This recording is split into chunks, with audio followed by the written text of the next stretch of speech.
temos, então, agora a gravação, né, da entrevista com a professora Tânia Amaro, que está presente aqui hoje para poder ouvir perguntas de cada um de nós e interagir mais. Mas, nesse momento, vamos ouvir e ver as palavras da professora Tânia Amaro a respeito do contexto histórico da formação da nossa academia. Com vocês, Tânia Amaro. Olá a todos, quero agradecer a oportunidade de estar aqui nesta troca de experiências com todos vocês e agradecer o convite do professor Sidney Oliveira para compartilhar saberes e um pouco da nossa caminhada pela história local e regional, nessa articulação com o patrimônio histórico e cultural. Sou Tânia Amaro, professora, historiadora, doutora em Humanidades, Culturas e Artes, leciono na Rede Estadual de Ensino e dirijo o Instituto Histórico da Câmara Municipal de Duque de Caxias. Também, com muito prazer, faço parte da Academia Duque Caxiense de Letras e Artes. Acho muito importante a iniciativa desse curso, que reconstrói um mosaico de informações sobre o nosso município em uma relação mais ampla com a história maior, e também inserindo a nossa Academia Duque Caxiense de Letras e Artes nesse recorte histórico da cidade, que Sidney levará adiante. Antes de iniciar minha fala propriamente, sobre o contexto da década de 1960, 1970, que é a proposta deste encontro, é importante lembrar que até os anos 1940, a maior parte do território do atual município de Duque de Caxias pertencia a Nova Iguaçu. E essa cidade era considerada por muitos aqui como madrasta.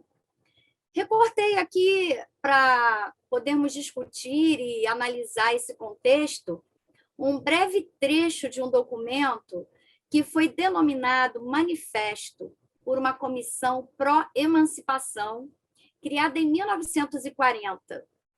E esse manifesto foi endereçado ao interventor federal no estado do Rio de Janeiro, Hernani do Amaral Peixoto. Essa comissão era formada por pessoas renomadas do então distrito de Meriti, como Silvio Goulart, Rufino Gomes Júnior, Amadeu Lanzelotti, Joaquim Linhares, José Basílio, Antônio Moreira, homens ligados à economia e política locais. Vou ler um trecho desse manifesto, até para podermos compreender como esta região se transformou tanto entre os anos 1930 aos anos 1960. Dada a extensão territorial, a par de severas dificuldades de vias de comunicação, aos quais se juntará a fertilidade da terra, a salubridade do clima e a riqueza da produção, Nova Iguaçu, no atual momento, não corresponde por sua topografia dividida em distritos que, por seu valor e progresso, valem por verdadeiros municípios, resultando assim transformar o município de Nova Iguaçu em madrasta. Esse manifesto, como podemos ver, nos mostra a insatisfação da elite local do distrito de Meriti com o governo de Nova Iguaçu. Nos anos 1940, a população de Meriti atingia por volta dos 100 mil habitantes. E entre as décadas de 1930 e 1940, o desenvolvimento econômico local se acentuou bastante. Por exemplo, em 1942, a Fábrica Nacional de Motores foi instalada em Xerém, com uma tecnologia muito avançada para a época. Inicialmente, era uma fábrica de motores de aviões, que logo se tornaria um centro irradiador da mecânica de precisão, o que fomentou uma indústria de motores para tratores e caminhões. O caminhão produzido na fábrica ficou conhecido como Fenemê, e até os anos 1960 rodava pelas estradas, transformando grande parte da produção brasileira, transportando essa produção de um lugar para outro. Mas, apesar de passar por um desenvolvimento econômico rápido e a população do distrito de Caxias ultrapassar o número de 100 mil habitantes, a nossa região não possuía a maioria dos serviços que o poder público deve prestar à população. O governo instalado em Nova Iguaçu, naquela época, não satisfazia as necessidades do distrito de Caxias, e sua presença somente era notada pela coleta de impostos. Sendo assim, a emancipação política ia, aos poucos, seduzindo a elite local, da qual faziam parte homens de propriedades, de negócios, jornalistas, médicos, políticos locais. Mas aquele documento, o tal do manifesto, expondo as possibilidades do distrito de Caxias de se separar de Nova Iguaçu, foi considerado impertinente. É bom lembrar que o Brasil vivia sob o Estado Novo, dirigido por Getúlio Vargas. Os signatários daquele manifesto foram punidos, apesar de que não há, nesse documento, nenhuma referência direta à emancipação do distrito de Caxias. Apenas esse documento apenas cita a necessidade da divisão do município de Nova Iguaçu. Mas o sonho da emancipação viria 3 anos depois desse manifesto, no dia 31 de dezembro de 1943, pelo Decreto-Lei número 1055, através do qual foi criado o município de Duque de Caxias, composto pelos distritos de Duque de Caxias, São João de Meriti e Imbariê. Em consequência do ato de emancipação, foi nomeado para responder pelo expediente da nova prefeitura o contabilista Homero Lara. Ainda nesse mesmo dia, foi criada a comarca de Duque de Caxias, sendo seu primeiro juiz o doutor Miguel Pinot. Até o ano de 1947, os prefeitos de Duque de Caxias foram nomeados pelo interventor federal do Rio de Janeiro. Mas, nesse mesmo ano, foi eleito o primeiro prefeito pelo voto popular e também foi instalada a Câmara Municipal. Também no ano de 1947, São João de Meriti se emancipou de Duque de Caxias. Em 1954, o distrito de Imbariê deu origem a outros 2 distritos, o de Xerém e o de Campos Elíseos. Para compreendermos os desdobramentos do chamado progresso da cidade, a década de 1940 ainda pode ser lembrada por alguns fatos que demonstram a importância que a região estava atingindo. Por exemplo, o lançamento da pedra fundamental do Colégio Santo Antônio e a fundação do ginásio Duque de Caxias.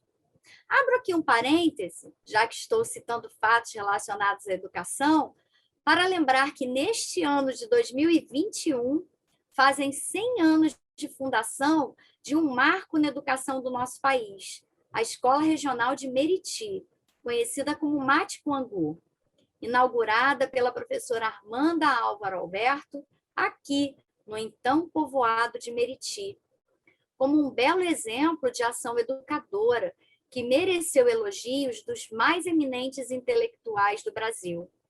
E foi marcado pelo pioneirismo de distribuir merenda escolar. Desde o início desse projeto da professora Armanda, liberdade, responsabilidade, autoeducação e respeito ao desenvolvimento dos alunos eram os lemas da escola. Retornando, então, aos anos 1940, mais 2 exemplos de empreendimentos aqui na cidade de Duque de Caxias foram a inauguração da empresa Duque de Caxias, na época, a mais organizada empresa de ônibus do município, e ainda a instalação da primeira usina distribuidora de energia elétrica para a população aqui local, apesar de que havia constantes interrupções de fornecimento de luz, que continuaram durante um bom tempo, mas é importante lembrar essa usina que distribuía energia elétrica.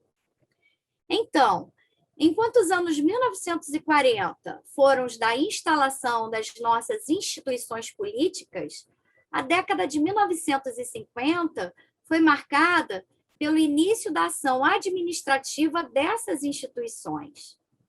O poder público teve que ir ao encontro de iniciativas para melhorar a infraestrutura da cidade e atender às necessidades mínimas da população. Nessa época, de acordo com Laís Costa Velho, no seu livro Caxias Ponto a Ponto, o município já contava com 3.325 estabelecimentos comerciais e 228 indústrias. Durante o governo do prefeito Francisco Correia, entre 1955 e 1959, o executivo destinou 10% da sua renda para a educação pública, que era ministrada em 29 estabelecimentos que possuíam 181 professoras. Mas a assistência médica apresentava apenas 3 postos de saúde, na Vila São Luís, no Gramacho e Parada Angélica. Havia também uma casa de saúde particular, o Sandu, que era subordinado ao Ministério do Trabalho, Indústria e Comércio, e havia um hospital público ainda em construção e que demorou muitos anos para ser finalizado. O primeiro livro sobre a nossa história foi escrito por José Lustosa, em 1958, com o título Cidade de Duque de Caxias, Desenvolvimento Histórico do Município, Dados Gerais. É possível fazer o download desse livro na página da biblioteca do IBGE, se vocês desejarem. Essa obra é importantíssima para a nossa cidade, pois, nesse livro, Lustosa comenta sobre a conjuntura da época, na qual o Duque de Caxias completava 15 anos de emancipação e já contava com um número de 200 mil habitantes. Alguns fatos narrados por Lustosa têm relação com a urbanização da cidade. Por exemplo, a ação dos prefeitos Braulino de Matos Reis e Adolfo Davi, e também dos engenheiros João Gaspar Correia Meyer e Luiz Severiano Ribeiro, como sendo os realizadores do calçamento a paralelepípedo da maioria das ruas localizadas no perímetro urbano. E ainda sobre a urbanização e embelezamento da principal praça do bairro Centro, a Praça do Pacificador. Lustosa conta em detalhes esses fatos tão importantes, né, para a urbanização dessa cidade. Outros fatos que demonstram o desenvolvimento do local nos anos 1950 são a inauguração da nova agência central do Departamento de Correios e Telégrafos, na Avenida Presidente Vargas. Na época, era um prédio moderno e espaçoso. Ainda está lá, até os dias atuais. No dia 17 de novembro de 1952, foi lançada a pedra fundamental da Igreja Matriz de Santo Antônio, na Avenida Rio Petrópolis. Tinha esse nome naquela época, o que hoje leva o nome de Avenida Leonel Governador de Moura Brizola. Em 1954, foi inaugurado o Estádio Municipal de Duque de Caxias, hoje chamado de Vila Olímpica, aqui no Jardim 25 de Agosto, com a presença, inclusive, do deputado Roberto Silveira, que seria governador posteriormente, e do prefeito Braulino de Matos Reis. Ainda em setembro de 1955, foi fundada uma primeira Academia Caxiense de Ciências e Artes. De acordo com o jornalista Laís Costa Velho, no seu livro Caxias Ponto a Ponto, essa primeira experiência de reunir homens ligados à cultura, ciências e letras teve a iniciativa dos professores Roberto Pereira e Manuel Cândido Rodrigues, além do jornalista Manuel Valadão, do engenheiro Aloísio Trinas, do doutor Abel Pisco e dos senhores Renato Caetano e Benedito Faro. Nesse mesmo ano de 1955, em dezembro, o famoso babalorixá Joãozinho da Gomeia realizou na sua casa da Rua General Rondon a festa comemorativa do seu jubileu de prata, pelos 25 anos de seu sacerdócio. Importante lembrar esse fato, pois o nome do seu João até os nossos dias, é uma importante referência para a cultura e patrimônio afro-brasileiros. No dia 13 de outubro de 1957, entrou em funcionamento oficial a radiodifusora de Duque de Caxias. E no mesmo ano, o presidente Juscelino Kubitschek veio à nossa cidade para a inauguração da estação radiotransmissora do Sarapuí, ligada ao Departamento de Correios e Telégrafos, e que naquele momento foi considerada a maior da América Latina. Em 1958, o jornal Tópico anunciava que as obras de aterro e preparação do terreno, onde seria construída a refinaria Duque de Caxias, já estavam sendo executadas. Mas, com todo esse desenvolvimento econômico, digamos assim, em termos culturais, o município continuava reclamando por uma biblioteca pública, por exemplo. Os militantes culturais da cidade reclamavam e questionavam nos jornais Grupo e Tópico o porquê de a instalação de uma biblioteca pública municipal em Duque de Caxias ser uma obra não realizada naquele momento, pois, de acordo com a prefeitura da época, o município não possuía os recursos para sua implementação. Aqueles militantes culturais questionavam se seria um luxo para uma cidade que nem mesmo possuía água encanada ter uma biblioteca. Um teatro também era outra reivindicação das camadas mais letradas e exigentes da população. Mas, naquele momento, era também outro sonho, impossível de ser realizado. Em compensação, aqui na cidade, funcionavam vários cinemas. O Cine Paz, o Cine Caxias, o Cine Brasil, Cine Popular, conhecido como Pau de Arara. Tinha também o Garcia, o Cavaleiro, Santa Lúcia, o Santo Antônio, o Rosário, o Cinema Campos Elísio, o Cine Saracuruna, Cine São João, Cine Santa Isabel. Só que desses, apenas 4 possuíam o que era chamado de projeções em cinemascope, aquela tela panorâmica, né? Apenas 4 deles eram o Cine Paz, o Cine Caxias, o Brasil e o Popular. Ainda, a própria sociedade, organizada em instituições diversas, ia criando instrumentos para minimizar o vazio deixado pelo poder público nas questões culturais e intelectuais. É o caso de, na inexistência de um teatro, era nos salões dos clubes que os grupos amadores de teatro encenavam suas peças. Clubes como o Recreativo, o Clube dos 500, o Aliança, o Belém, eram, pode-se dizer, os pontos de atração dos militantes culturais. A fundação da Orquestra Sinfônica de Duque de Caxias, que aconteceu em 1958, foi também um belo exemplo para superar aquelas omissões reclamadas pelos militantes culturais em relação às questões, né, da cultura, da educação. Infelizmente, a orquestra não existe mais. Mas outro exemplo que permanece até hoje, mesmo com muitos momentos de dificuldade, foi a criação da Sociedade Musical e Artística Lira de Ouro, no ano de 1957.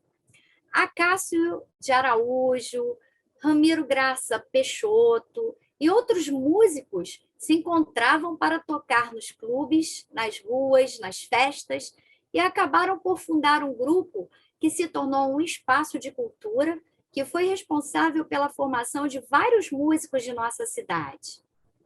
Outro fato que merece ser lembrado é que, nos anos 1950, 2 importantíssimos jornais foram fundados, o Municipal e a Folha da Cidade, que, ao contrário da maioria das publicações municipais, tiveram vida bastante longa, chegaram até os nossos dias atuais, praticamente.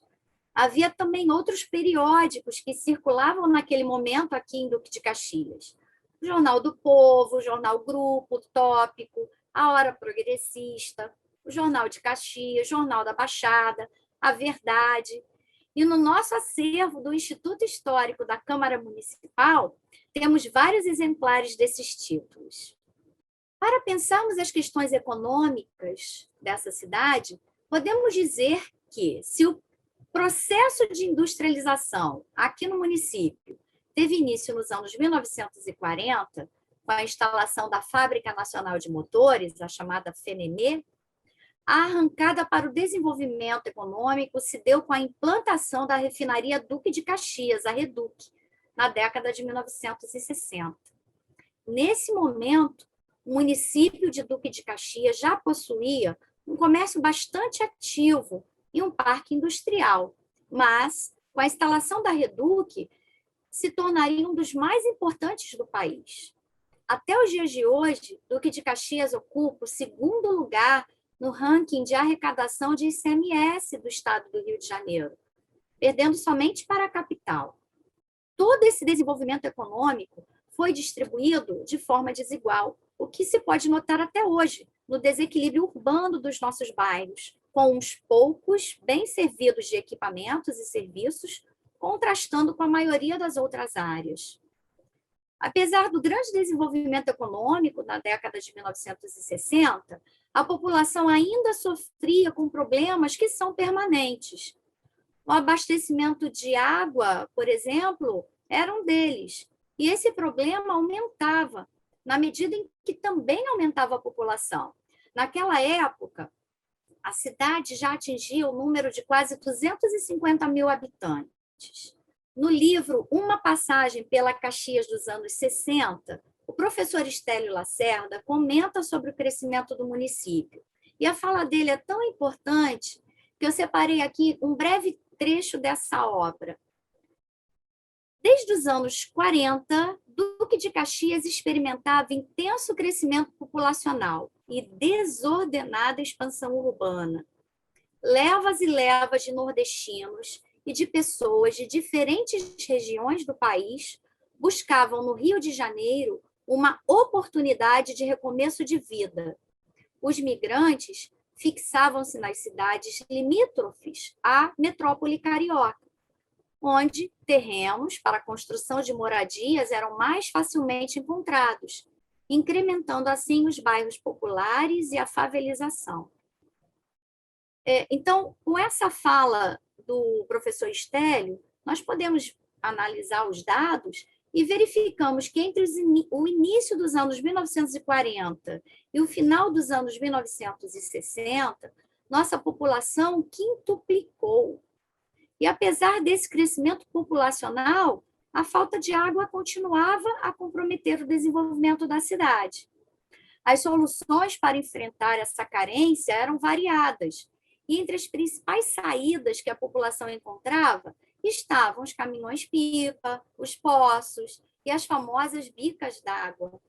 Inclusive, no acervo do Instituto Histórico, nós temos parte de uma escultura representativa de como a população tentava resolver a situação, carregando latas d'água na cabeça e rolando barris de madeira que eram enchidos nas bicas espalhadas aqui pela cidade.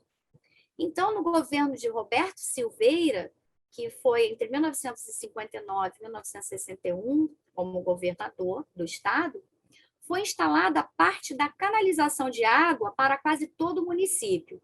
Inclusive, o jornal Folha da Cidade publicou a frase do governador, que muitos comentam até hoje: Duque de Caxias não passará outro 25 de agosto sem água. Mas esse é um problema que persiste até os dias atuais, infelizmente. Assim, a década de 1960 reservou muitas outras transformações para Duque de Caxias, que, de acordo com o professor Rogério Torres, na sua obra Caxias de Antigamente, vai aos poucos deixando de ser o antigo 8º distrito de Iguaçu e se afirmando como uma verdadeira cidade. Separei outro trecho para vocês. O professor Rogério Torres escreve assim: a feição roceira, corrupta e violenta vai paulatinamente sendo substituída por outra, que traz em destaque as exigências e características de uma cidade moderna. A própria expressão cidade dormitório já soava de maneira falsa. Nesse momento, Duque de Caxias começava a ter vida própria. Muitas indústrias são instaladas, grandes magazines do Rio de Janeiro também abrem suas filiais aqui. O espaço urbano se valoriza meteoricamente, diz Rogério Torres.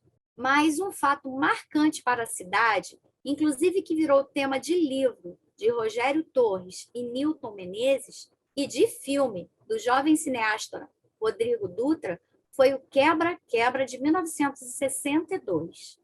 Em Duque de Caxias, como em outras partes do Brasil, os anos que vão da renúncia de Jânio Quadros até a deposição de João Goulart foram marcados por uma efervescência política intensa.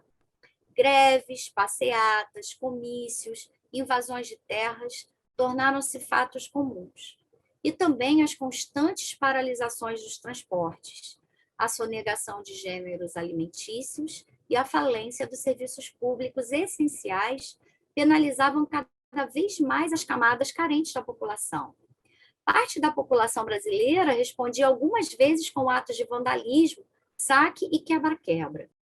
Não fugindo a esses fatos, no dia 5 de julho de 1962, a Baixada Fluminense foi palco de uma verdadeira explosão popular, como foi noticiado pelo Jornal do Brasil na sua edição do dia 6 de julho de 1962. De acordo com Rogério Torres e Nilton Menezes, no livro Sonegação, Fome e Saque, na manhã do dia 5 de julho, aproximadamente às 4h30, a multidão se aglomerava na Praça do Pacificador, que era o polo de saída dos transportes da cidade. Trens e ônibus tinham ali as suas estações. Essa população, irritada com a falta de transportes, passou a buscar nas casas comerciais ao redor o arroz e o feijão que vinham sendo sonegados. E esse fato foi como um rastilho de pólvora para os saqueadores que atingiu todo o município e que marcaram profundamente a população da Baixada Fluminense, principalmente São João de Meriti, Nova Iguaçu e Duque de Caxias, sendo que aqui, segundo os autores desse livro, as depredações e saques foram mais intensos. 2 anos depois do saque, a ditadura militar foi implantada no Brasil. E, através do ato institucional número 2, do ano de 1965, aconteceu a extinção dos partidos políticos existentes, criando apenas 2, a Arena e o MDB.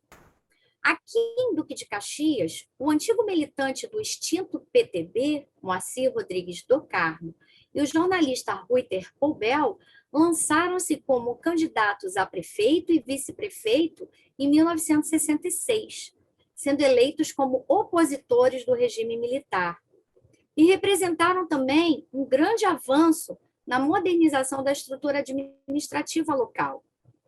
Várias ações de governo foram implementadas em obras de saneamento básico, como drenagem, pavimentação de ruas, instalação de galerias pluviais, eliminação de balas negras.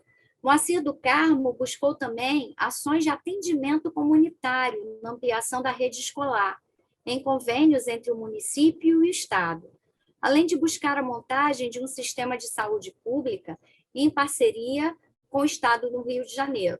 Naquele momento, aconteceram reformas no Hospital Duque de Caxias, no Hospital Infantil, em postos de saúde do 1º Distrito e nos subpostos de saúde em Campos Elíseos, Jardim Primavera, Saracuruna, Imbariê, Xerém e Parque Fluminense. Além disso, o Executivo buscou equilibrar as finanças municipais, realizando, por exemplo, a primeira avaliação por meio da cobertura fotogramétrica aérea para atualização do IPTU. Alguns fatos marcantes da década de 60 para a cidade foram, por exemplo, a criação do Instituto de Educação Governador Roberto Silveira, a instituição do brasão e da bandeira do município, a autorização do funcionamento do primeiro curso superior de formação de professores para o ensino normal, a inauguração do Shopping Center em 1967 e da nova estação rodoviária, a criação do primeiro teatro municipal, o Teatro Armando Melo, no mesmo ano de 1967. Também aconteceu a realização do primeiro Salão Duque Caxiense de Artes Plásticas, em 1968, que se deu no Clube Recreativo Caxiense. Foi criada a Fundação Educacional Duque de Caxias, a FEUDUC. Se inaugurou também um novo prédio do Legislativo, na rua Paulo Lins, em 1969, onde a Câmara Municipal funciona até hoje. E eu deixei, assim, como destaque aqui, por último, para a gente marcar essa parte tão importante, aconteceu a fundação da nossa Academia Duque Caxiense de Letras e Artes. A instalação aconteceu em 31 de maio de 1968, quando foi eleita a primeira diretoria e tomaram posse os primeiros acadêmicos. É bom lembrar que no ano de 1967, o então presidente do Lions Clube de Duque de Caxias, o cirurgião dentista Eli Guimarães, fez uma reunião com um grupo de intelectuais e artistas e eles decidiram criar uma entidade que congregasse pessoas nas áreas das letras, das artes e das ciências e servisse também como apoio à divulgação das artes da cidade. Então, no dia 25 de agosto de 1967, nasceu a Arcádia Duque Caxiense de Letras e Artes.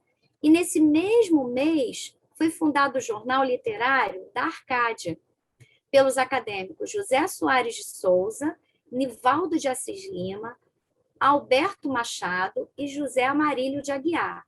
A redação desse jornal ficava na Avenida Duque de Caxias, no centro do município. O objetivo da Arcádia de Letras e Artes seguia o princípio de ser uma entidade literária e cultural, antipolítica, sem discriminação religiosa e racial, tendo como objetivo congregar todos os intelectuais caxienses da Baixada Fluminense, é o que diz na abertura do Jornal Literário da Arcádia. Esse jornal, inclusive, depois passou a se chamar Jornal Literário O Caxias. E a partir das experiências da Arcádia, então, em maio de 1968, a entidade se transformou em Academia Duque Caxiense de Letras e Artes, assumindo como presidente o jornalista e escritor Laís Costa Velho. Com certeza, o professor Sidney Oliveira vai levar essa história da nossa Adla mais adiante. Mas o fim dos anos 1960 trouxe para Duque de Caxias uma desagradável surpresa. O nosso município passou a ser considerado área de segurança nacional. Perdia sua autonomia política e, consequentemente, os prefeitos, a partir dali, seriam nomeados. A justificativa para mais esse ato citava a necessidade de se garantir a segurança do polo petroquímico ao redor da refinaria Reduc. Mas Moacir do Carmo governou até o fim do seu mandato, janeiro de 1971. E até a nomeação do novo prefeito, a cidade foi governada por Francisco Estácio da Silva, na época presidente da Câmara Municipal. Entre os anos 1970 e 1980, o município foi governado por interventores militares. O general Carlos Marciano de Medeiros, o coronel Renato Moreira da Fonseca e o coronel Américo Gomes de Barros. Para vários pesquisadores da história da nossa cidade, ter o controle do executivo municipal por parte da ditadura militar significava ter em mãos o controle de uma máquina pública financeiramente exitosa. Para a professora Marlúcia Santos de Souza, por exemplo, as fraudes e a privatização são marcas deixadas pela ditadura. Para ela, a impossibilidade de eleger os prefeitos, a ausência de controle e fiscalização da sociedade sobre as ações do executivo e a falta de autonomia do legislativo favoreceram o desvio de verbas públicas para os setores privados. A professora Marlúcia cita nas suas obras o crescimento de escolas e clínicas de saúde da rede privada, a instalação do aterro metropolitano do Jardim Gramacho, conhecido lixão, nas margens da Baía da Guanabara, em cima dos manguezais, além da garantia de acordo com a funerária de Duque de Caxias para um monopólio funerário que durou 30 anos. Ainda durante o período militar, o último interventor no executivo do município foi Décio de Freitas Lima, que era civil e tinha a seu favor também a popularidade do sogro, Tenório Cavalcante, e o apoio dos comerciantes e empresários locais. Com o enfraquecimento da ditadura e os militares divididos entre si, a política local passou a conviver e a absorver algumas das reivindicações de organização e associações populares. Mas, ainda assim, somente nos anos 1990, com José Carlos Lacerda, que assumiu o lugar de Décio de Freitas, que foi para o Senado, José Carlos Lacerda procurou dar ares de modernidade à cidade. Transferiu a sede da prefeitura para o bairro Jardim Primavera, que é o centro geográfico do município, pode-se assim dizer. Realizou uma política de valorização do funcionalismo e, entre outras realizações, criou a nossa Secretaria de Cultura, que foi desanexada da Secretaria de Educação. Essa Secretaria de Cultura foi a primeira Secretaria de Cultura da Baixada Fluminense. Entre as décadas de 1940 e 1990, Duque de Caxias cresceu muito, em nada lembrando aquele antigo 4º distrito de Nova Iguaçu, que era, no passado, uma antiga estação ferroviária chamada Meriti, no início do século XX. Eu vou deixar aqui para vocês os links das nossas páginas. Quem desejar pode fazer o download dos arquivos. Beijo e muito obrigada pela atenção de todos. Até breve!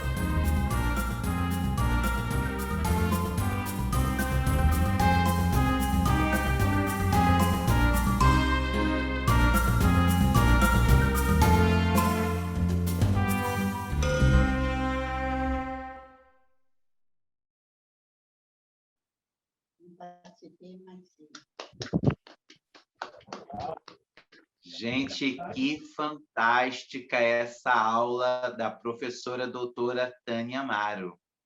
Não é verdade? Vocês podem abrir os microfones de vocês aí e dar aí um parecer inicial. Vocês gostaram dessa aula da professora Tânia Amaro?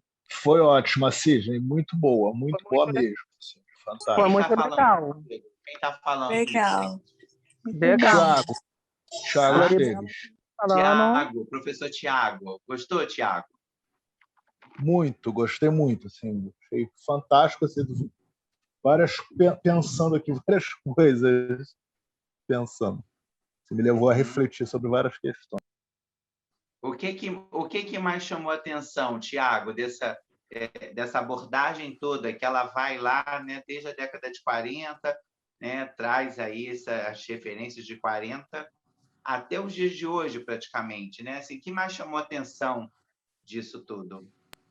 Assim, o que mais me chama a atenção é o constante, assim, apesar de eu sou sociólogo, né, então assim, mas a constante ausência, né, tanto do poder público, o descaso do poder público que leva, inclusive, à emancipação do nosso município, e em conjunto a isso, né, essa ausência, essa falha do poder público, a gente tem também a questão da educação e da cultura do município durante quase sempre, né, deixado em segundo plano, à exceção de alguns abnegados, né, pessoas abnegadas que estão, como vocês hoje na academia, né, que estão sempre lutando, né, para manter vivas aí a memória, né, seja das artes, seja das letras, seja da própria educação, né, da cidade. Eu acho que é isso.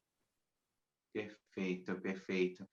Obrigado, meu amigo. O que mais, gente? Quem gostaria de falar? Eu tenho uma pergunta, não sei se a Tânia está ouvindo ou se, gente. Tá ouvindo. Sim, estou aqui, gente. Estou aqui. Ela falou que tinha uma parte de uma estátua, de uma obra que está no Instituto. É aquela estátua da negra com a lata d'água na cabeça que tinha na Praça do pacificador? É essa estátua que está lá ou ela desapareceu? Você sabe dizer?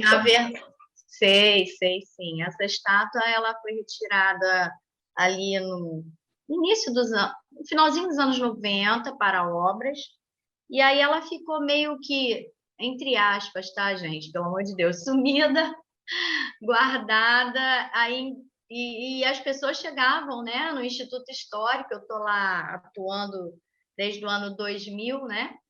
E aí elas chegavam perguntando, mas cadê a estátua? Cadê a estátua? Né? Como se o Instituto, aliás, eu acho que ele cumpre esse papel, né, também, de guardião da história, da memória da cidade. Mas, na verdade, o Instituto é do Legislativo. Então, essas questões de praças e tal é com o Executivo, né?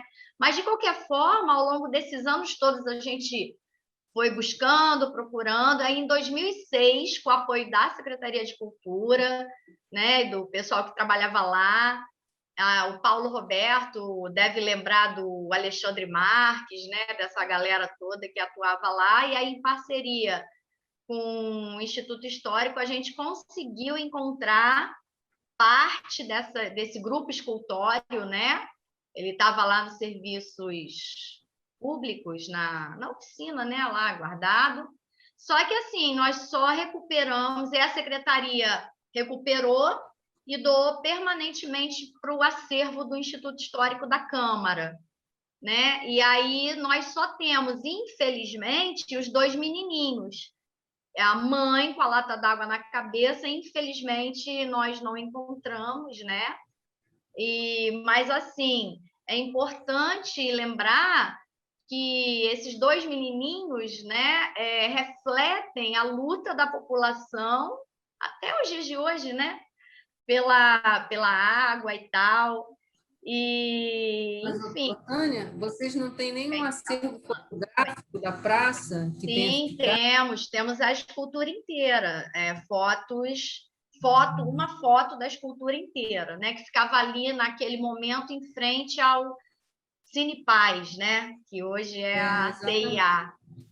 A gente tem uma foto dela assim, inclusive lá no IH a gente tem a escultura e a foto ampliada para mostrar, né, o original. Quem sabe um dia a gente consegue verba para refazer, né, a mãe com a lata d'água. Uma vez alguém me falou, não me lembro quem, que existe ali embaixo do viaduto que dá acesso a Presidente Kennedy, é o viaduto da Itatiaia, um local de se guardar acervo municipal. Você tem alguma noção disso? Não, é assim, eu não tenho...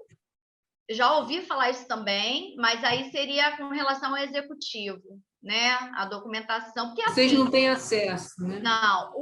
A grande situação que eu vejo dos municípios brasileiros, e isso não é uma especificidade da gente, Caxias, Duque de Caxias, né? Sim. Principalmente na Baixada também, a gente tem a ausência dos arquivos públicos municipais, né? É verdade. E é muito importante, porque, por exemplo, o Instituto Histórico, na verdade, apesar dele cumprir esse papel da história local e regional, ele é um arquivo da Câmara, ele é do Legislativo, né? E aí a gente tem essa ausência do arquivo público municipal, que aí seria o quê? Toda a documentação produzida na cidade, no município, né, no executivo, e também nos cartórios, a documentação cartorial, né, que deveria estar preservada nesses arquivos públicos municipais. Mas, assim, isso não é, como eu disse, uma especificidade nossa, isso é complicado. Só as grandes cidades, né? Por exemplo, o Rio de Janeiro tem o seu arquivo municipal, mas por quê? Ele foi capital, né? Então, tem o Arquivo Nacional, que já funciona aqui no Rio, o Arquivo da Cidade e o Arquivo do Estado, né? Esses, sim, são os arquivos... vamos dizer, com a documentação oficial produzida, né? Mas, como eu falei... Pode falar. Estou ouvindo, Solange. Não pode continuar. Então, é isso. E outra coisa, esse arquivo que você citou, eu já ouvi dizer, né, como ele ele é do Executivo, então ele já teve uma época também, me ouvi dizer, porque a gente também já procurou saber, né, tem documentos que as nossas pesquisas no Instituto necessitam de acesso a algumas coisas, por exemplo, plantas de loteamento, exemplo. Nós, no IH, nós temos cópias das plantas de alguns loteamentos da cidade. Mas, assim, os originais e tal estão aonde? Aí já ficam na secretaria, que muda de nome às vezes, né? Hoje é a secretaria, aí me falha a memória, mas fica na gerência de urbanismo. Né? Então, a gente tem essa relação com as pessoas, com os funcionários efetivos dessas secretarias, enfim, dessa gerência. Mas eu já ouvi também dizer que parte desse acervo estaria ali onde já foi a garagem, né? Ali em frente, nos serviços públicos. Sim, então, assim... Agora é a Guarda Municipal. Isso. Então, assim, é o executivo mesmo que dá conta, mas, como eu disse, o ideal é que... E a gente luta por isso há muito tempo, né? Na cidade, quando eu cito os militantes culturais, mesmo antes de mim, né? De eu estar no Instituto, a gente tem a luta da galera lá da antiga Felduc, né, Sidney? Que eu dei aula também. Então, tem lá o pessoal da história, da preservação da memória, a professora Marlúcia, o professor Antônio Augusto, o próprio professor Alexandre, o professor Nielson. Eles atuam no Museu Vivo do São Bento, que tem o Centro de Referência Patrimonial e Histórico do município, que é o Centro da Pesquisa em História, que é ligada à Secretaria de Educação, né? Com professores da rede atuando, e temos também o Centro de Memória e Pesquisa da Educação. São 2 centros, aí sim, ligados ao Executivo, na hierarquia da Secretaria de Educação, né? Que são centros também que foram propostos em parceria, né, pela sociedade civil ao poder público. Então, você teve a atuação do CEP, né? A atuação da própria Associação de Professores Pesquisadores de História. Então, esses centros, eles estão, digamos, ligados à Secretaria de Educação. O Centro de Referência Patrimonial e Histórico funciona no Museu Vivo do São Bento, e que lá também tem uma sala que é do Centro de Memória da Educação, que tem, digamos, uma subsede aqui no Instituto de Educação Roberto Silveira, né? O pessoal as meninas da pesquisa da educação. E muita gente não sabe disso, né? Essa semana mesmo eu recebi no Instituto Histórico pessoas querendo pesquisar a Escola Regional de Meriti, que fez 100 anos, né, em fevereiro, e a parte do acervo dela, da pesquisa sobre ela, está no Centro de Memória da Educação, né, ligada à Secretaria de Educação. Muita coisa se perde, né, Tânia? Por exemplo, nós mesmos da academia tínhamos o Bezerra, quando foi presidente, inaugurou um painel dos acadêmicos dentro da própria biblioteca Leonel de Moura Brizola, e aí aconteceu um acidente, quebrou, nunca mais foi instituído novamente. Então, assim, é uma pena que, às vezes, não é a questão da vaidade de ter a foto exposta, não é, porque ali é um local... É a memória. Um local de memória. Eu achava muito interessante um painel da academia ali, até para as pessoas saberem que o município tem uma academia de letras e artes, né? Então, eu fiquei, assim, muito chocada com a notícia. A gente... tinha sido retirado do painel por conta de um simples acidente, né? É uma pena. Eu acho importante... Oi, Sidney. Não, só para corrigir, não quero aparecer, não, mas quem inaugurou o painel fui eu, como presidente. Sim. Desculpa, sim. Para mim, às vezes a nossa memória falha. Não, é aí que está a importância da memória também, né? De guardar isso. Não, com certeza. Emblemático, porque foi extremamente importante naquela época, né? Assim que assumi como presidente, e poder ter a possibilidade de criar esse painel, que foi maravilhoso, ter inaugurado, enfim. E aí a gente tenta exatamente... perde o material, ninguém explica como, né? Enfim. Por isso que o Instituto... Só para concluir essa questão, é por isso que lá no Instituto Histórico a gente faz questão, eu estou lá hoje, amanhã posso não estar, né? Evidente, é um papel, eu não sou funcionária da Câmara, né? Eu sou um cargo de indicação do presidente que a gente vem sendo reconduzido, né? Em função, acredito, até do trabalho que se faz lá, sem vaidades também. Mas, assim, é importante que se diga que esse trabalho que a gente faz lá, ele tem tudo registrado em relatórios periódicos. Eu faço questão de registrar todas as exposições que foram feitas lá, toda a doação de acervo que eu recebi depois do ano 2000, que é isso, né? As pessoas às vezes me cobram por coisas que foram doadas antes do ano 2000, aí eu não tenho como, né? Mas tudo, porque se eu não estiver lá, vocês têm esses registros. E a gente tem cópias disso, inclusive, na internet. Né? Então, é um material que é para memória. Seja o documento, seja a foto, os banners que foram feitos depois, Sidney e Solange, né? Aqueles banners em lona, estão lá conosco, registrada a entrada como doação temporária, né? Nesse caso, não permanente, a não ser que a Adla queira doar. Então, assim, tudo isso é registrado exatamente para que não se perca daqui a alguns anos, né? Então, é isso. O que a gente pode fazer para ajudar... Sidney, eu já vou deixar uma sugestão, aproveitando que tá você, a Tânia, acho que tem outros Solange, e outras acadêmicos presentes, a Solange, fosse pensado em se criar um site na internet onde pudesse ter a divulgação não somente da ADLA, né, mas, por exemplo, isso que a Tânia falou, que eu acho que é importantíssimo, né, esses centros de memória, né, que existem em Caxias, né, onde pudesse ter um espaço lá para que os pesquisadores, enfim, as pessoas interessadas pudessem encontrar, né, eu pesquiso educação, então eu sei que eu tenho que ir lá no centro de educação da Secretaria de Cultura que fica da Secretaria de Educação que fica em tal lugar. Sei que tem o centro de memória da Câmara que cuida disso, fica em tal lugar. E aí, sobre essa estátua icônica, né, que a Tânia estava falando, que eu havia comentado, da negra com a lata d'água na cabeça, né?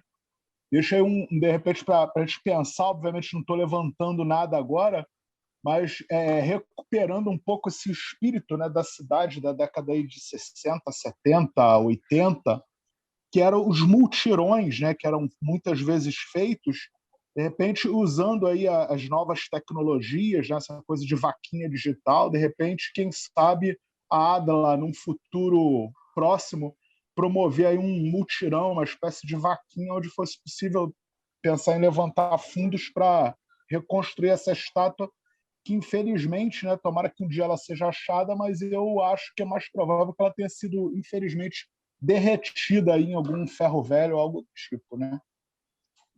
Sabemos, muito né? Triste mesmo, muito triste. Mas, assim, mesmo. só para responder o Tiago, Sidney, por exemplo, o Instituto Histórico ele é do Legislativo, né? Como a gente já comentou. E por ser do Legislativo, ele tem uma função... a questão jurídica dele é meio complexa, porque por ser do Legislativo, por exemplo, o Instituto não pode receber verbas. Mas aí a gente criou, no ano 2001, uma associação dos amigos do Instituto Histórico, que é uma entidade civil sem fins lucrativos, que foi exatamente para receber esse tipo de acervo, de material de apoio, de fazer projetos de digitalização de imagens. Só que assim, então a nossa associação, por exemplo, tem um site. Esse site, ele está lá. A gente está colocando, por exemplo, agora, exatamente nesse mundo digital, né? A gente está tentando atualizar esse site com e-books, né? Hoje, por exemplo, em primeira mão, assim, que vocês vão saber, porque eu só consegui hoje. A Vera Machado também depois vai ficar feliz de saber. Eu consegui contato com a família do Silvestre dos Santos Lemos, né? Da dona Cineia Canuto, ela está adoentada, está acamada, está morando em Londrina, mas pelo menos nós tivemos notícias dela. Mas eu fiz contato com a família exatamente para quê? Para que eles deem a autorização que a gente possa expor, né, colocar os livros de Silbert dos Santos Lemos, que eu estudei esses livros, então é meio uma paixão também, né? No site da associação, em formato de e-book. Nós precisamos da autorização, porque eles têm os direitos autorais, né? Então, não posso expor uma obra sem ter o direito autoral reconhecido, porque posso depois, né, ser processada, qualquer coisa. Então, assim, arquivo, trabalhar em arquivo é muito complicado, porque você precisa pensar, essa fotografia é de quem? Eu vou dar o crédito para quem? Essa obra é qual? Como é que eu posso disponibilizar num site? Né? Então, a gente já está até pensando nisso, Tiago. Ótima ideia. O problema é recurso para manter o site, que a gente não tem. O webmaster que trabalha para o site da Zami é meu amigo e faz em parceria, mas eu fico até com vergonha de ficar pedindo toda hora para ele, então eu peço de vez em quando, coloque isso para mim, atualize isso para mim. Então, assim, cultura é muito complicado, né? A gente ter verba, a gente da Adla também sabe disso, né, Sidney e Solange? Exatamente. Não sei se tem mais alguém aqui da Adla, mas, enfim, e todos os acadêmicos sabem disso, né? Então, é isso. Tiago, a gente está tentando.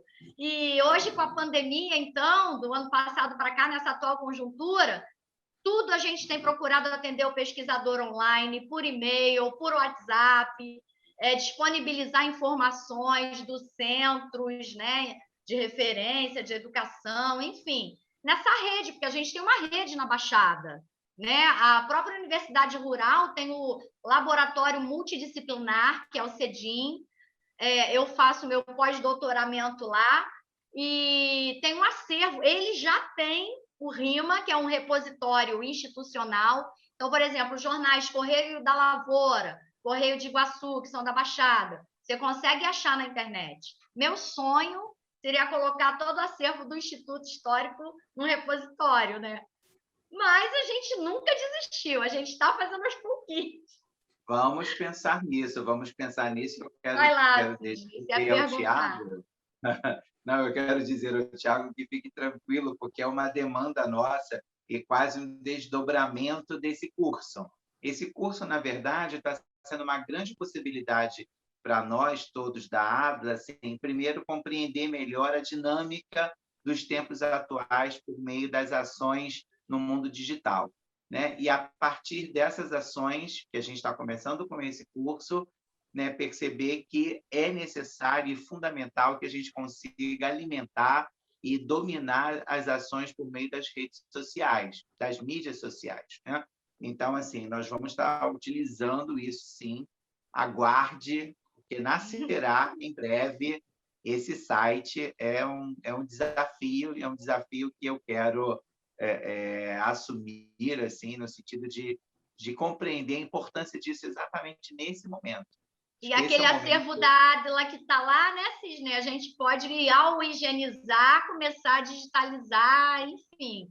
Exatamente. Muita coisa a fazer ainda, né? Eu só quero fazer uma pergunta para a Tânia para a gente encerrar, né? Hoje eu não quero estender tanto, mas, assim, Tânia, a gente falou de dois momentos. Eu acredito, assim, de tudo que você falou, que foi incrível, né? Acredito que todo mundo que ouviu e que vai ouvir também, a gente vai disponibilizar essa aula, esse encontro no YouTube, né? Para que mais pessoas tenham acesso. Eu peço aos nossos amigos que estão aqui assistindo hoje que possam divulgar também para as outras pessoas. Essas visualizações para nós também é bastante importante. Então, assim, Tânia, você citou o ano de 55, se eu não me engano, com a fundação dessa primeira tentativa de academia, né, de ciências e artes. Que fim levou essa academia? Pois é. Né, que fim levou isso? É uma grande curiosidade, porque entender esse movimento inicial, acredito que seja bem importante para nós. E outra coisa, assim, olhando o panorama da década de 60, como, de fato, a impressão que nos dá é a ação, de fato, revolucionária. né? O Paulo Roberto usou a palavra transgressora logo no início, quando falou da nossa ação em realizar as salas de leitura no McDonald's, né? No fast food, imagina. Mas, para aquela época de 1960, conseguir fundar o Teatro Armando Melo, conseguir fundar a academia, né? Conseguir ter, se eu não me engano, teve um outro espaço, né? O Armando Melo, que mais? Você citou mais? Não, citei os cinemas, né? Citei a academia, a biblioteca, não. Não. A Secretaria de Cultura. A Secretaria foi de a escola? Foi a escola? Imagina, nasceu a Secretaria de Cultura, nasceu uma Secretaria de... A Secretaria de Cultura já é com Lacerda, né? Mas tinha um movimento, né? Eu posso responder assim? Ou você quer completar? Eu acho que é fundamental, sim, mas uma outra coisa, não sei se vai dar tempo da gente estar discutindo. Nossa, quantos cinemas a nossa cidade teve! Verdade, até me admirei, porque eu sabia que tinha muitos. Pois é. Muitos eram salas de exibição, né, Tânia? Salas. Inclusive, uma das fotos que apareceu era do Cine Imbariê, era uma casa, né, que tinha uma salinha, meio o cinema local, né? Eu não citei também o Cine Fenemê, acho que eu não citei, porque é muita coisa, né? Falar em 40 minutos e eu quis vir dos anos 40 para entender que o município, na verdade, ele se desenvolveu a partir da economia também, né? Esse aí, é o Cine Fosse Luz. Esse é o de Imbariê, mas eu não lembro agora se eu nomeei esse como Imbariê. Esse é o Imbariê. É de Imbariê, sim. Então. Então, vamos lá. Deixa eu tentar retomar aí o que o Sidney colocou. A questão dessa primeira academia de ciências, o nome era Academia de Ciências e Artes, né? De 55, eu me admirei, porque quem cita isso é o Laís Costa Velho no livro dele, né? O seu Laís, que a gente teve até com ele há uns anos atrás e tal, lá na casa dele, em Juiz de Fora, né? Se não me engano, que ele estava morando. Sim, Juiz de Fora. Né? Isso aí. E depois vocês estiveram lá, né, Solange? Uns anos depois. O Roberto também foi. Eu não... Foi agora, há pouco tempo que eu digo, eu já estive lá em 2002 ou 2003, eu estive lá com o professor Rogério, fui eu, o professor Rogério, o Marcelo, e mais alguém, que agora eu não me recordo, mas enfim. Vou pedir a vocês depois, se a gente puder, tanto Solange quanto Tânia, se a gente tiver acesso a esse material dele, porque eu acho que vale muito a pena a gente utilizar nesse curso aqui. Sidney, esse material na época ficou na Secretaria de Cultura, a gente não sabe muito bem que fim, porque esse material foi produzido pela Secretaria de Cultura. A gente só fez o trabalho dos contatos com Laís, marcar a entrevista, né? Mas o maquinário, todo o material foi produzido pela Secretaria de Cultura, e depois a academia não teve esse material, não recebeu esse material. Não sei gravado em VHS, depois não passaram, porque o tempo passa, as tecnologias mudam, né? E a gente não tem material. É o que eu ia colocar aqui.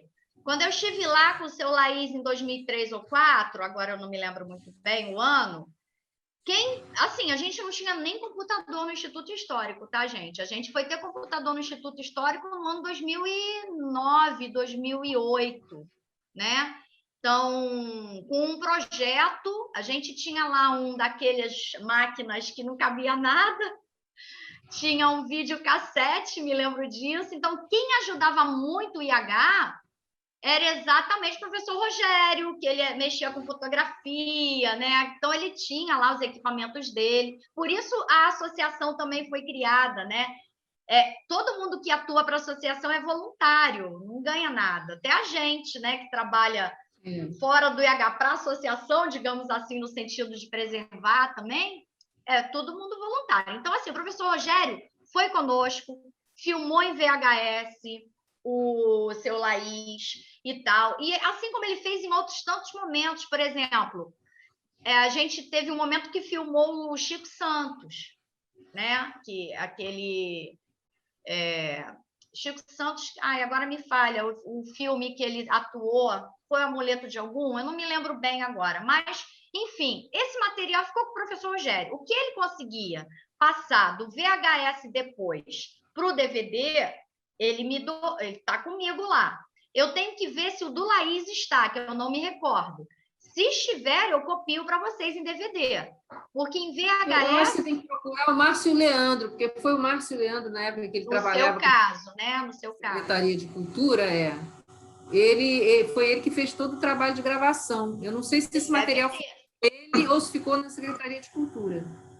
Mas ele deve ter a cópia, eu não sei. Então, assim, como a Solange falou, a tecnologia mudou muito. Eu tenho VHS, né, as fitas lá no IH, que já estão mofadas, né? Então, assim, verba para tratar e passar para CD ou DVD, né? Ou, sei lá, hoje em dia nas nuvens, né? Enfim. Então, assim, eu vou ver, já vou anotar aqui para ver se o do Laís está lá. Vai ser um prazer dividir com vocês, né? Eu tenho um acervo fotográfico desse encontro, mas fala... A gravação não, né? Pois é. Então, o Seu Laís, naquela época, me deu um livro dele que tinha um no IH, né? Então, Caxias ponta a ponta. A partir daí, eu fui retomando muita coisa e aí achei essa academia de ciências, né?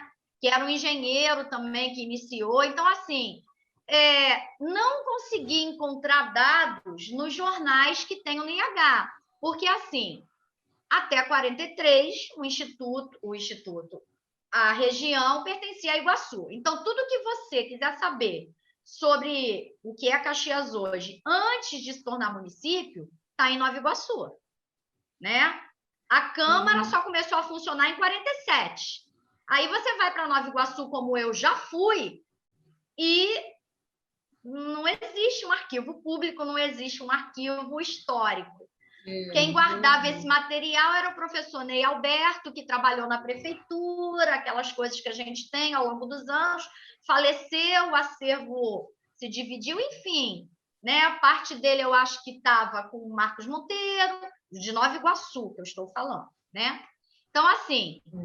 E quando eu falo 43, não é só 43, porque Caxias vai ter o primeiro jornal local mesmo, são os primeiros jornais, como eu falei, a Folha e o Municipal, né? Que a gente tem alguns exemplares, não temos todos. E imaginem o estado que eles estão, né? Mesmo se a gente tivesse um grande projeto de digitalização, eu não conseguiria recuperar tudo. Né? Então, fui lá nos jornais de 55, que eu não tenho muitos, acho que a gente só tem lá no IH1, e não tem, assim, seguido, né? São fragmentos. Não encontrei nada dessa academia por enquanto. Eu fui fazer isso essa semana por causa da aula, né? Quando eu vi a tal da Academia de Ciências. Sobre a Arcádia, eu também não encontrei. Porque o que acontece? O Laís escreve o livro dele, vai até 55, por ali. Aí a gente tem, depois, um lapso de tempo, aí vem com o José Lustosa em 58. Ele pega 58, aí depois para. O próximo livro sobre a cidade vai ser 78, que é com a Dalva, que mais ou menos é o livro do Lustosa um pouquinho ampliado, né? Então, assim, dados sobre a Academia de Ciências eu ainda não encontrei, e sobre a Arcádia também só citações soltas, né? E, Sidney, você falou da Academia das Ciências, que mais? Você tinha falado dos cinemas? Não, eu falei assim, dessa efervescência dos anos 60, sim. Né? Então, eu acho isso muito interessante, porque eu vi isso também em outro momento dos meus estudos, que foi no doutorado. Porque no mestrado eu estudei o Santos Lemos, História e Literatura, as obras do Santos Lemos, que eu estou aguardando o ok da família para disponibilizar online, né? e o Francisco Barbosa Leite. Eu trabalhei no doutorado. Então, pegando esse momento dos anos 60, a gente vê que havia... E outros trabalhos também de pesquisa, de mestrado, por exemplo, tem um trabalho da Alexandre que fala militantes da cultura numa área periférica, né? É a pesquisa dele. Ele comenta dessas pessoas. Eu vejo essa efervescência a partir da militância cultural, né? Por exemplo, você fazer peça de teatro no clube, porque você não tem outro espaço. Então, o pessoal do clube, né? Do recreativo, dos 500, você faz as suas peças ali. Então, é um movimento da sociedade civil, da militância cultural, e acredito que os anos 60, de tudo que eu já li, mas também por quê, Sidney? Porque a gente não tem fontes primárias dos tempos anteriores, né? Pode ser que essa efervescência tenha começado nos anos 50, mas os fatos que a gente conseguiu pontuar dão assim uma nova cara para os anos 60. E aí eu citei, por exemplo, a Felduc, né? Quem é que fundou a Felduc? Uma elite política e letrada da época aqui, né? Então, assim, quem é que era prefeito lá no finalzinho dos anos 60? O Macir do Carmo, junto com o Rui Tercobel, provavelmente. Você pega a Folha da Cidade, que era do Reuter, do Zoelze, e está lá escrito órgão de divulgação do comércio. É como se fosse vinculado ao comércio, né? Aos comerciantes, associação comercial, tem lá o termo correto. Então, assim, você tem uma elite política, letrada, intelectual, digamos assim, que incentiva isso. Claro que tá outros movimentos também, por exemplo, a Lira de Ouro já vai existir a partir da vontade, da militância dos grupos mais... o seu Acácio, ainda vivo, ele deu uma entrevista para a gente, para a revista Pilares da História, são os links, né, que depois eu deixei aí com vocês para disponibilizar para quem quer pesquisar. Ele diz que ele começa tocando na rua, com um grupo de amigos, né? Então, ele vai tocar no clube, ele vai tocar na rua, ele vai tocar na festa do político, né? Então, essa vontade de ter ali o grupo, de ter os seus iguais, digamos assim, né? Essa militância, essa vontade, sem ganhar dinheiro, né, gente? Isso é uma vontade pessoal que vem de dentro. Fez, por exemplo, a Lira existir até hoje, né? A Lira de Ouro existe até hoje. Então, assim, eu vejo que a necessidade da militância civil, cultural, a vontade do povo, né? Porque eu sempre digo, ninguém defende o que não conhece. Se você não conhece a sua história, se você não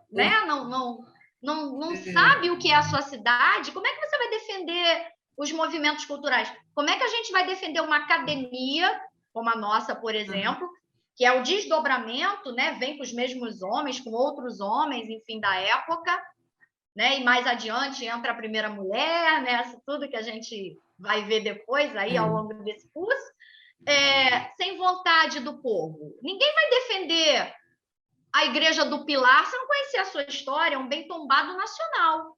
Aí acha que a culpa é da igreja, que a culpa é do prefeito, sei lá, do político, né? Não estou dizendo que não, pelo amor de Deus.